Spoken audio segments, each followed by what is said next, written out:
जब आंखों में है अरमान लिया और मंजिल को अपना मान लिया, है मुश्किल क्या आसान है क्या, जब ठान लिया तो ठान लिया। स्वभाव से शांत और अपने काम के प्रति समर्पित हमारे आज के मेहमान विक्रम सिंह ने बिजनेस के अपने छोटे से अनुभव में सफलता और असफलता दोनों को बड़े ही करीब से महसूस किया है। लेकिन जीवन में खुद के लिए कुछ करने की उनकी जिद और परिवार के साथ ने उन्हें फर्श से अर्श पर पहुंचा दिया। आइए जानते हैं हमारे आज के मेहमान और प्रबल इच्छा शक्ति के धनी सुदर्शन मार्बल एंड टाइल्स के ओनर श्रीमान विक्रम सिंह के बारे में। 10 अगस्त 2010 को मैं एमबीए के लिए पुणे आया था। मेरे एक अंकल थे, उनका मार्बल और ग्रेनाइट का ट्रेडिंग का बिज़नेस था। तो कभी कभी अंकल का कॉल आता था कि मुझे बोलते थे विक्की तू वहाँ पे जाके आ, पेमेंट पिकअप करके आ। तो मैं जाता था वहाँ पे पेमेंट पिकअप करने के लिए। जैसे मेरे को टाइम मिलता था 10 to 15 शॉप पे मैं जाता था।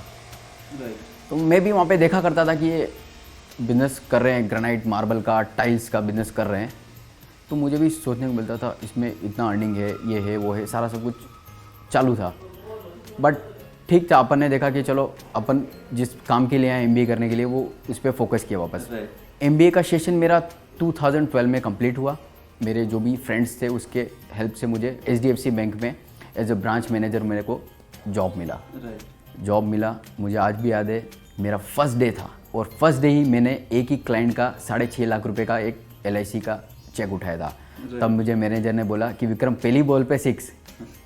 तो मतलब वो उसके बाद में क्योंकि धीरे धीरे करते गए, जॉब भी करता गया, मगर मेरे को कहीं ना कहीं पे लगा था कि मैं जॉब के लिए नहीं बना हूँ। क्योंकि आज बिज़नेस हुआ जैसे मैनेजर शाबाशी देगा, और आज नहीं हुआ वही शाम को कौन कॉल होते थे, तुमने कितना बिज़नेस किया, ये किया वो किया। मतलब डेली डे बाय डे, मतलब आज रोज़ उठो नया, जैसे बोलते हैं ना कुआं खोदो पानी निकालो और पियो, वो काम था। ऐसे करते करते मैंने 5 महीने 6 महीने जॉब के निकाल लिए। मैं भी कहीं ना कहीं पे लग गया था कि नहीं होगा मेरे से कुछ भी। तो मैंने रिज़ाइन कर दिया और मैं बैक टू पेवेलियन उदयपुर चला गया। घर वालों ने बोला मुझे कि इतना पैसा खर्च किया एमबीए में तेने, उसके बाद में तू वापस जॉब छोड़ के आ गया, वो करके आ गया। तो मुझे आज भी याद है, दिवाली की टाइम था, तब मेरे एक फ्रेंड का फ़ोन आया कि यार विक्रम वैष्णो देवी चलेगा क्या। तो मैंने बोला यार देख भाई मेरे पास तो पैसे है नहीं। उसने बोला तू पैसे की टेंशन क्यों ले रहा है, मेरा वो चाइल्डहुड फ्रेंड था, तो मैं तेरे को लेके चलता हूँ। तो मैंने बोला चलो फिर, तो मैं तो फ्री हूँ, मेरे को कुछ काम ही नहीं है। तो मतलब जैसे बोलते हैं ना, माता रानी का बुलावा था मेरे लिए। तो वैष्णो देवी गया, मैं दर्शन करके आया, अच्छे से दर्शन वर्शन हो गए, वापस उदयपुर आया। मैं जैसे ही उदयपुर आया, मैं जहाँ पे पेमेंट कलेक्ट करने के लिए जाता था शॉप पे, तो उस बंदे का मेरे को कॉल आया कि विक्रम मेरे पास में एक ऐसी अपॉर्चुनिटी है, ये करेगा क्या। तो मैंने बोला मैं अभी तो उदयपुर में हूँ, मैं कुछ डिसीजन नहीं दे सकता हूँ, बट मैं आने के बाद में डिस्कस करता हूँ। मैं आया, मेरे भी मन में कुछ ना कुछ था कि हाँ यार कुछ नया अपॉर्चुनिटी मिल रहा है, कुछ ना कुछ करने का मिल रहा है। मैं गया उस बंदे के पास में, डिस्कस किया। उसने बताया मेरी एक प्रॉपर्टी, एक नया शोरूम आने वाला है, वहाँ पे मुझे एक बंदे की ज़रूरत है, ऐसा वर्किंग पार्टनर में आप मेरे साथ में स्टार्टिंग करो। 28 जैन 2013 में मेरा जर्नी टाइल्स के रिगार्डिंग जो बिल्डिंग मटेरियल में स्टार्टिंग किया हमने। टाइल्स का टी भी नहीं पता था, मगर घुस गए माता रानी का नाम लेके। फिर जो बंदा था उसने मुझे 1 घंटे का सेशन दिया कि विक्रम टाइल्स ऐसा होता है, ये टाइल्स के प्रकार होते हैं, types of tiles, types of sizes, types of finishes, ये सारा सब कुछ बताया। स्क्वायर फीट कैसे कैलकुलेट करते हैं, क्या रेट होता है, कैसे क्या होता है। टच वुड उस 1 घंटे के बाद में मैंने कभी भी पीछे मुड़ के उस बंदे से नहीं पूछा कि ये कैसे निकालते हैं, क्या करते हैं। गलतियाँ भी हुई, सही भी हुआ, बट लर्निंग करता गया मैं। लर्निंग करता गया। मतलब जब शुरुआती की दौर में तो ऐसा सोचा भी नहीं था कि संडे क्या होता है, सैटरडे क्या होता है। 9 10 बजे तक क्लाइंट को अटेंड करता था, भले क्लाइंट नहीं लेते थे मटेरियल। मुझे आज भी याद है, हमने जब शोरूम चालू किया था नया पीछे, 15 दिन तक बोनी नहीं हुआ था, मगर पहला क्लाइंट किया था 10,000 रुपये का। उसने 1,000 रुपया टोकन अमाउंट दिया। वो मेरा स्टार्टिंग जर्नी था। उस 10,000 का ऑर्डर लिया था और मैं खुश होके, जो मेरा पार्टनर था उसको मैंने बोला यार आज मैंने ऑर्डर लिया, तो वो तो पुराना था, तो उसको पता था 10,000 रुपये इस इंडस्ट्री में इतना बड़ा नहीं, बट मेरा फर्स्ट सेल था। मैंने बोला यार मैंने 10,000 रुपये का ऑर्डर लिया, तो उसने भी मुझे मोटिवेट किया, क्या बात है विक्रम जी आपने तो आज ये किया। तो वो फर्स्ट हमने ऑर्डर लिया था। उसके बाद में धीरे धीरे हमने करते गए। जैन में चालू किया था 28 जैन को, फेब 15 दिन तो ऐसे ही चला गया था, मगर मार्च में हमने 1 करोड़ रुपए का सेल किया था। ओनली फॉर मार्च में 1 करोड़ रुपए का सेल किया था। मतलब वो बोलते हैं ना मेहनत रंग लाई थी। क्लाइंट को जिन 15 दिन में हमने क्लाइंट को दिखाए थे ना, वो सारे क्लाइंट मार्च में आ गए ऑर्डर्स देने के लिए। ऐसे मेरा धीरे धीरे जर्नी चालू होता हुआ। कुछ 1-2 साल बाद कुछ मिसअंडरस्टैंडिंग हुई, मेरी तरफ से भी हो सकती है, उनकी तरफ से भी हो सकती है। कुछ मिसअंडरस्टैंडिंग की वजह से हम सेपरेशन होना हो गया। मेरे बिजनेस को लेके मैं शुरू से बहुत ही एक मतलब इमोशन था मेरे लिए। अप्रैल 16 को मेरा शादी था और मैं 25 अप्रैल को ही आ गया। यहाँ पे लोगों ने बोला शादी अभी हुई और तू इमीडिएट आ गया। राइट। मैंने बोला नहीं, कुछ क्लाइंट्स के कॉल आ रहे थे, आया हूँ मैं थोड़ा हमने वापस 5-6 दिन में मेरे को रूटीन में आने में टाइम मिला। बट अनफॉर्चुनेटली एक न्यूज़ आई 25 जून को कि अब हम सेपरेट हो जाते हैं। तो शुरू में तो एक बार सुना, शॉक्ड भी हो गया था। जून हम सेपरेशन हो गए थे और मैं और मेरा भाई निकल पड़े थे कि भाई अब कुछ ना कुछ अपने लिए करना है। अगस्त में यहाँ पे आए 2016 में। हमने जगह देखी, जगह को पूरा सर्वे किया कि आज यहाँ पे ऐसा करना है, ऐसा करना है, वैसा करना है, ये सारा सब कुछ किया। शॉर्ट कैपिटल था, ज़ीरो से चालू करना था। कुछ बड़े ब्रांड्स के साथ में जुड़ने के लिए भी गए, मगर किसी ने बोल दिया कि नए हो तुम लोग, कैसे क्या काम करोगे, हम तुमको कैसे क्या करेंगे, क्या करेंगे क्या नहीं करेंगे। बाद में वो लोग खुद हमारे पास में आए, मगर स्टार्टिंग लेवल पे हमको उनका कोई भी सपोर्ट नहीं मिला। अब रही बात बार का, तो हमने इस्टेब्लिश कर दिया था ग्रेनाइट मार्बल का। मेन था हमारा, जो मेन प्रोडक्ट था हमारा टाइल्स का हमने शोरूम हिम्मत करके चालू कर दिया था काम। बट एक डिसीजन पे नहीं पहुंच पा रहे थे कि कौन सा ब्रांड पे जाना है, कौन सा ब्रांड के साथ में करना है, क्या करना है, क्योंकि जिस ब्रांड के लिए हम जाना चाहते थे उन्होंने हमको अवॉइड कर दिया। राइट। बट हमारे एक फ्रेंड थे, जैसे बोलते हैं ना कि मतलब पुराना रिलेशन काम आता है। तो एक पुराने रिलेशन वाले ही एजीएल कंपनी के मैनेजर थे, वो यहाँ से गुजर रहे थे। तो उसने बोला कि चलो यार विक्रम ने कुछ नया चालू किया है तो वहाँ पे रुकते।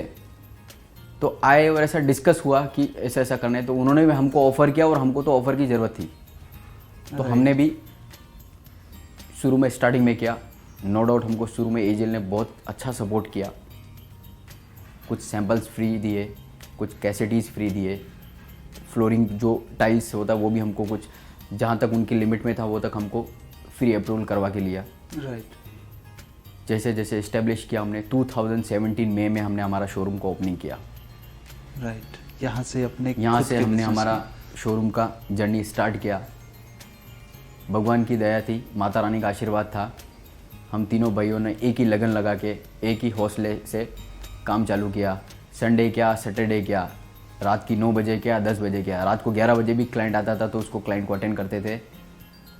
शुरू में हमने बहुत सारा स्ट्रगल भी किया।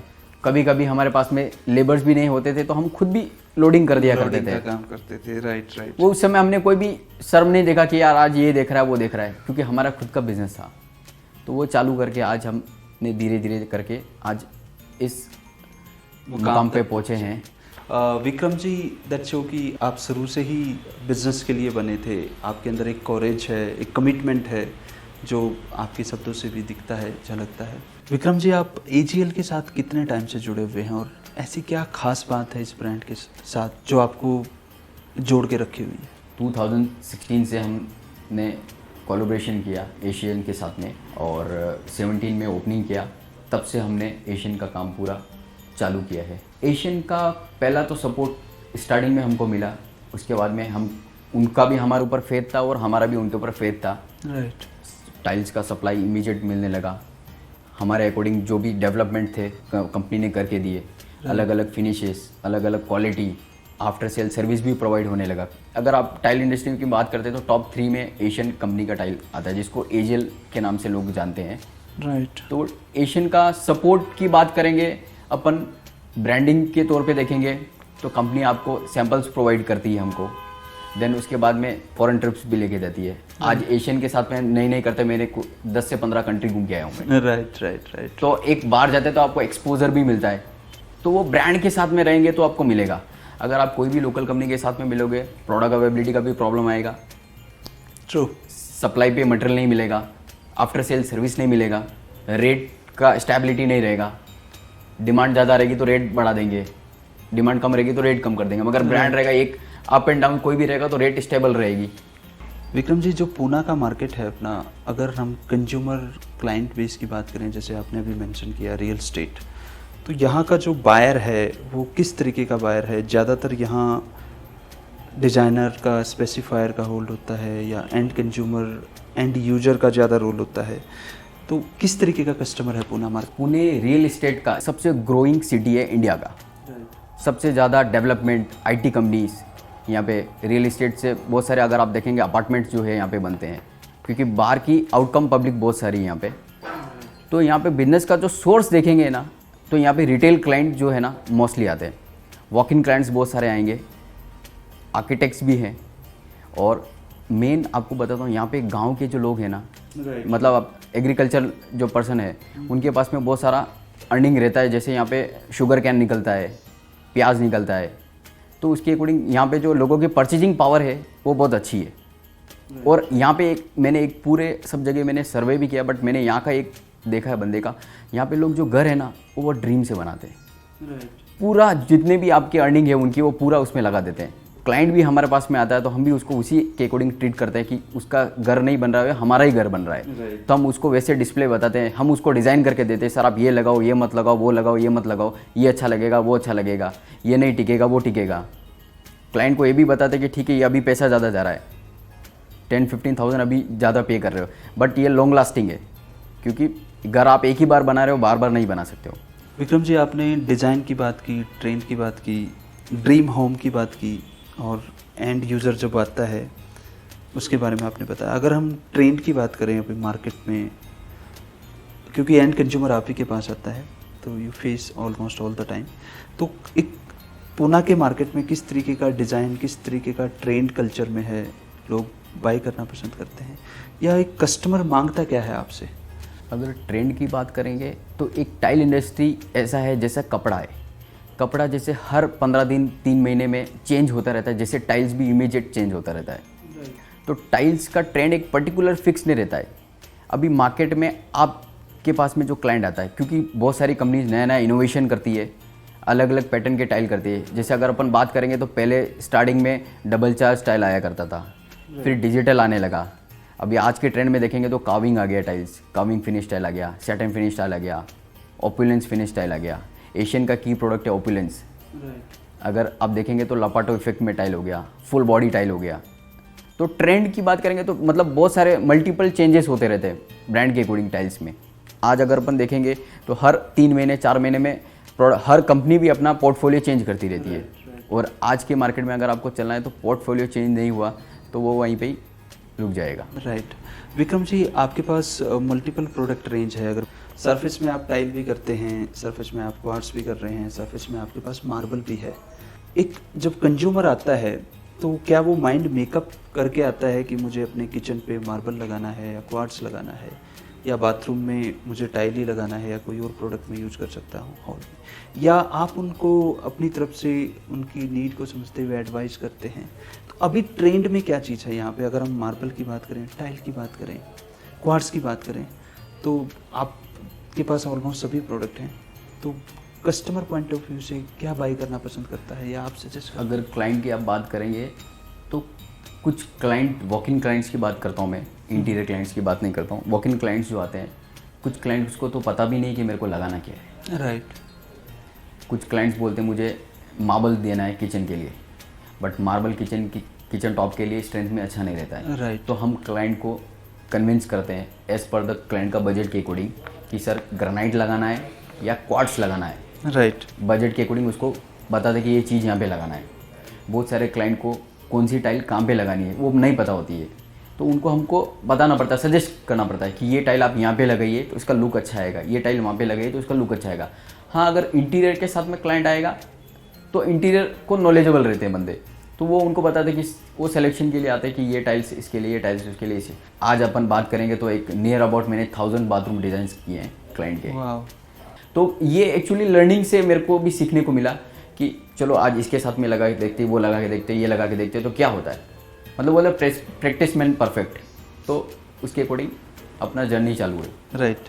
तो अभी मार्बल और टाइल्स की बात करें तो दोनों का सेल इक्वल है या कुछ चेंजेज आए हैं? मार्बल कंपेयर टू टाइल्स, अगर अपन स्ट्रेंथ की बात करेंगे तो मार्बल स्ट्रॉन्ग है, राइट। मगर आज की सिनेरियो आपकी बात करेंगे तो मार्बल का पूरा बिजनेस टाइल्स ने खा लिया है। पूरा जो बिजनेस मार्केट का जितना भी बिजनेस है वो पूरा टाइल्स ने ऑब्जर्व कर लिया है, कैप्चर कर लिया है पूरा, क्योंकि टाइल्स में बहुत सारी फिनिशेस आने लग गई है। राइट। ग्लॉसी हो गया, मैट हो गया, लापट हो गया, Right. कार्विंग हो गया, बहुत सारे फिनिशेस आने लग गए। और as compare to marble cheaper भी है, टाइल चीपर है। चीपर है टाइल। देन उसके बाद में अलग अलग साइज ऑफ वेरिएंट है। टाइल का लगाने का खर्चा भी कम आता है as compare to marble. Tiles आपको डिफरेंट फिनिशेस में मिल जाती है। मेंटेनेंस की बात करता हूँ तो टाइल्स का मेंटेनेंस कम रहता है एज़ कम्पेयर टू मार्बल के अकॉर्डिंग, मार्बल। क्योंकि मार्बल को पॉलिशिंग करना पड़ता है, टाइल को पॉलिशिंग नहीं करना पड़ता है। मार्बल स्टेन लेता है, टाइल स्टेन नहीं लेता है।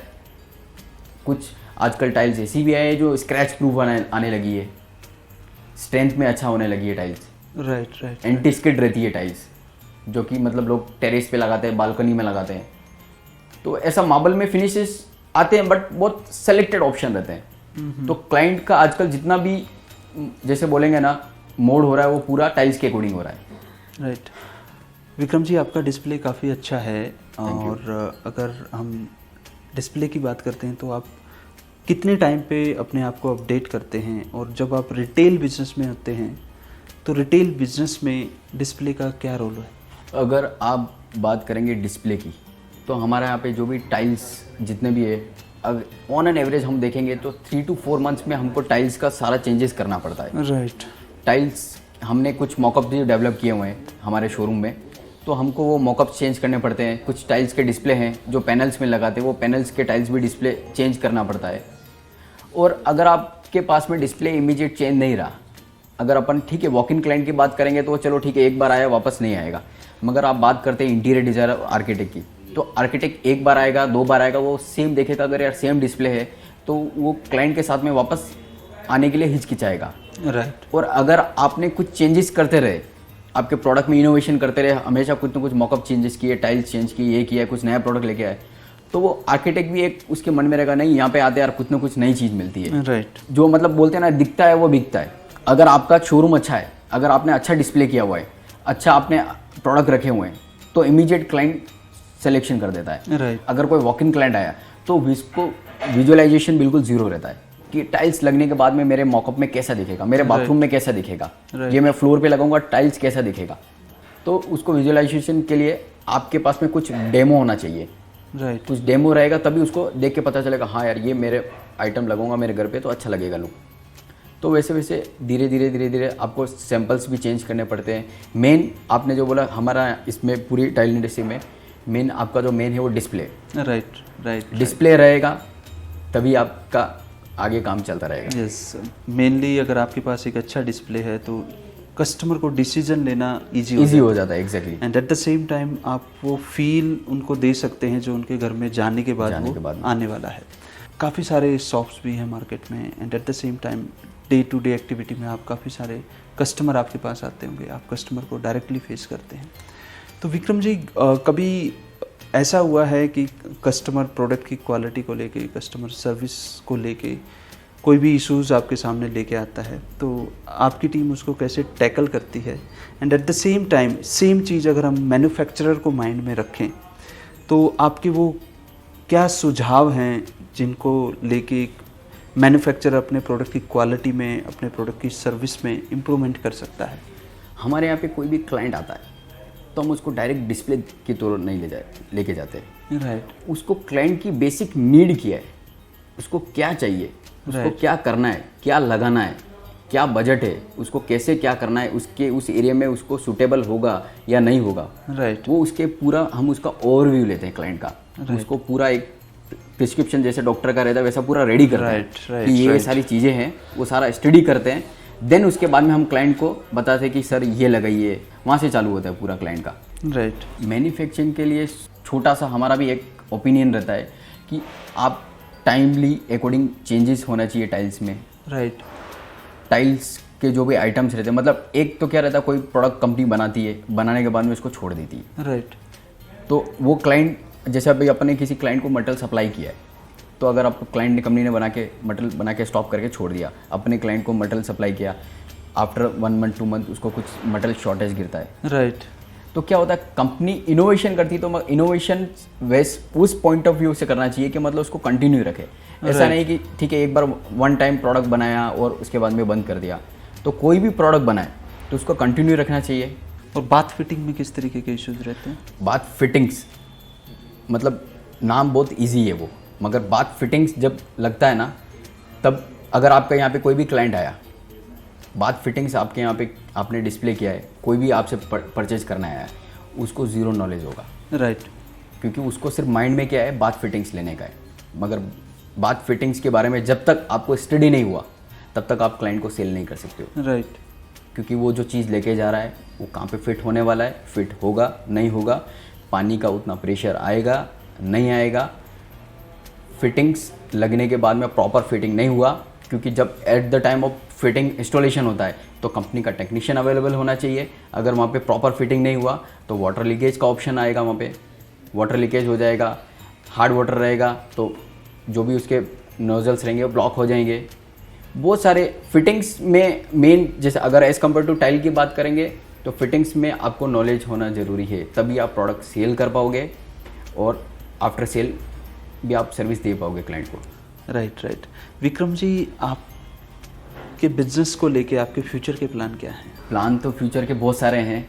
जैसे अभी हमने यहाँ इतना बड़ा प्रीमिसेस में ये चालू किया, उससे भी बड़ा प्रीमिसेस में हम एक नया शोरूम जल्दी एक स्टार्ट लेकर करने आएंगे। की प्लानिंग है। Right right right thank you so much Vikram ji, धन्यवाद। आपके टाइम के लिए। Thank you.